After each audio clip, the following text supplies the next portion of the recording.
अंगातून सतत वाहणाऱ्या घामाच्या धारा, डोळ्यातून हातापायातून पूर्ण अंगातून जणू काही वाफा किंवा धूर येतोय असं वाटत राहणं, कुठेतरी थंड हिमालयात जाऊन बसावं असं वाटायला लागणं, ही सगळी लक्षणं दिसायला लागली की ओळखायचं आता उन्हाळा चालू होतोय।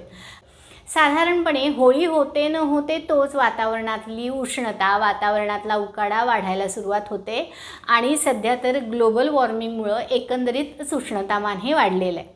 तर या वाढत्या उन्हाळ्यामध्ये आपलं आरोग्य कसं चांगलं ठेवायचं याविषयी आज मी तुमच्यासमोर आयुर्वेदानं सांगितलेल्या काही गोष्टी मांडणार आहे।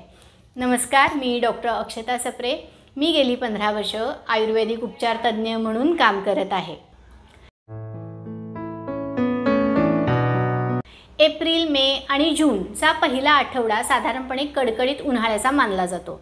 आयुर्वेद मतानुसार हा ग्रीष्म ऋतू आहे।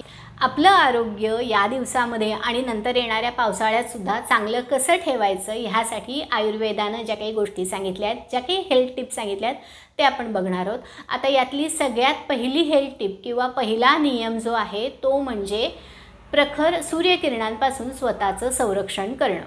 आता यासाठी अर्थातच सनकोट, स्कार्फ, गॉगल्स, टोपी, छत्री यांचा वापर करणं महत्त्वाचं आहे।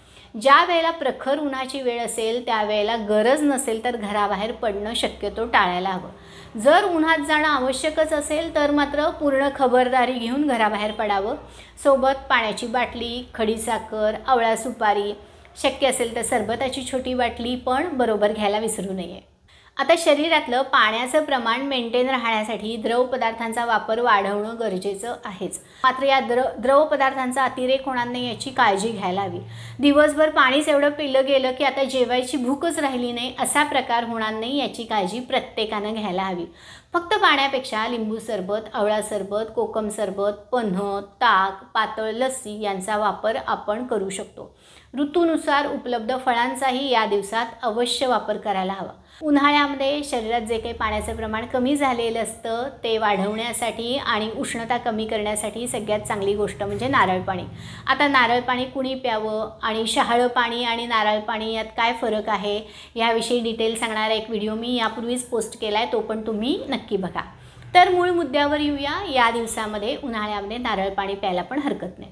आता मुळातच उन्हाळा हा उष्ण काळ, ह्या दिवसामध्ये पचनशक्ती मंदावलेली असते। पोटाला, पचनाला जड जातील असे पदार्थ, पनीर, चीज, मैद्याचे पदार्थ, खव्याचे पदार्थ या दिवसात आपण टाळायला हवे। आता शरीरात उष्णता निर्माण करणारे गरम मसाल्याचे पदार्थ, मिरे, सुंठ, दालचिनी, आलं, लसूण यांचा वापर केलेले पदार्थ, तिखट चमचमीत पदार्थ हे सुद्धा अंगात उष्णता वाढवतात, ते टाळायला हवेत। दही हे खाताना जरी थंडगार वाटलं तरी ते अंगातली उष्णता वाढवतं, ते पण टाळायला हवं। त्याच्याऐवजी ताक प्यायला मात्र हरकत नाही। प्रतिकारशक्ती वाढवणारे काढे, पचनासाठीचे आयुर्वेदिक चूर्ण, पोट साफ करणारे, गॅसेसचा त्रास कमी करणारे वेगवेगळे काढे हे जरी आयुर्वेदिक असले तरी उन्हाळ्यात वापरताना पुन्हा वैद्यांचा किंवा डॉक्टरांचा सल्ला अवश्य घ्यावा। काजू, पिस्ता असे ड्रायफ्रूट्स खाणं पण टाळायला हवं। शेपू, मेथी, भोपळी मिरची, चायनीज पदार्थ अर्थातच उष्ण असल्यामुळे टाळायला पाहिजेत। बाजरी पण उष्ण गुणांची असते। उन्हाळ्यात बाजरीच्या ऐवजी नाचणीच्या पिठाचा वापर आपण करायला हवा।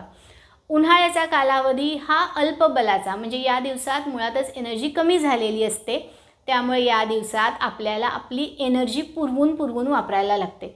त्यामुळेच ताकदीपेक्षा जास्त व्यायाम करणं, हेवी वर्कआउट करणं, सुट्टी आहे म्हणून भटकंतीसाठी ट्रेकिंगला, जंगलात किंवा लांबवर फिरायला जाणं, उन्हातान्हात डोंगर चढणं हे सगळे प्रकार टाळायला हवेत।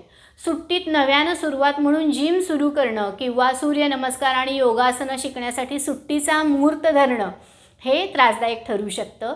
शरीराला दमवणाऱ्या अशा गोष्टी या उन्हाळ्याच्या दिवसात आपल्याला टाळायला हव्यात। पण जर तुम्ही व्यायाम करत असाल, सवय असेल तर तुम्ही काय व्यायाम करू शकता आणि व्यायाम करताना काय काळजी घ्यायची ह्याविषयीचा एक व्हिडिओ मी यापूर्वीच आपल्या चॅनलवर पोस्ट केला आहे, तो पण तुम्ही नक्की बघा। आता गरम कडकडीत उन्हातून थंडगार एसीमध्ये डायरेक्ट जाऊन बसणं किंवा थंडगार पाण्यात अंघोळ करणं या गोष्टी टाळायला हव्यात। उन्हातून आल्या गार पाणी घटाघट पिणं पण बंद करायला हवं।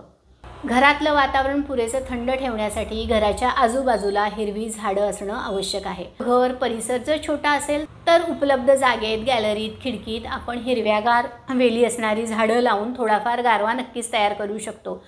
क्रीपर वॉल किंवा व्हर्टिकल गार्डन हा पण सध्याचा ट्रेंडिंगमध्ये असलेला प्रकार करायला काही हरकत नाही.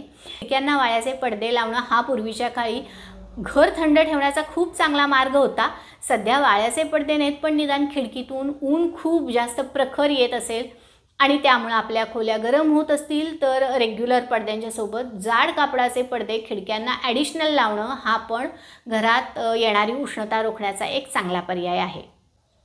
उन्हाळ्यात रात्रीचा उकाडा आणि वातावरणात होणाऱ्या बदलांमुळे शांत झोप लागणं हा प्रकार खरं तर खूप कमी झालेला असतो. अशा वेळी झोपताना तळपायाला खोबरेल तेलाचा मसाज करावा, डोळ्यावर गुलाब पाण्याच्या पट्ट्या ठेवाव्यात. मधुमेह, स्थौल्य आणि अपचनाचा त्रास नसेल तरच 1 कप दुधातून 1 चमचा गुलकंद नक्की खावा. आता गुलकंदामुळे शरीरात वाढलेली अतिरिक्त अनावश्यक उष्णता कमी व्हायला मदत होते, ज्याची खरं ह्या दिवसात खरी गरज असते. याशिवाय पित्तसुद्धा संतुलित राहतं. उष्णता आणि पित्त आटोक्यात राहिलं तर डोळ्यांची आग होणं, तळपायाची आग होणं, डोळ्याखाली काळे सर्कल्स येणं, तोंड येणं, डोळे रखरखणं ह्या त्रासदायक गोष्टी होणंसुद्धा टळतं. उन्हामुळे त्वचेची आग होणं, घामोळं उठणं, वेगवेगळे त्वचाविकार होणं हे सगळं टाळण्यासाठी गुलाब पाण्यातून चंदन, नागरमोठा, वाळा, कडुनिंब, तुळस यांची पावडर उठण्याप्रमाणे म्हणजेच स्क्रब करण्यासाठी आंघोळीच्या वेळीसुद्धा आपण वापरायला काही हरकत नाही. आता आयुर्वेदानं सांगितलेले उन्हाळ्यामध्ये आपलं आरोग्य, आपली तब्येत धडधाकट ठेवण्याचे हे काही नियम, हे सगळे नियम पाळूया आणि उन्हाळ्याच नव्हे तर येणारं पुढचं वर्षसुद्धा निरोगी आनंदी राहूया. तुमचे काही प्रश्न, शंका असेल तर कमेंट बॉक्समध्ये नक्की लिहा. चॅनल आवडलं असेल तर सबस्क्राईब करायला विसरू नका. व्हिडिओ आवडला असेल तर लाईक करा, शेअर करा. स्वस्थ राहूया, आनंदी जगूया. धन्यवाद.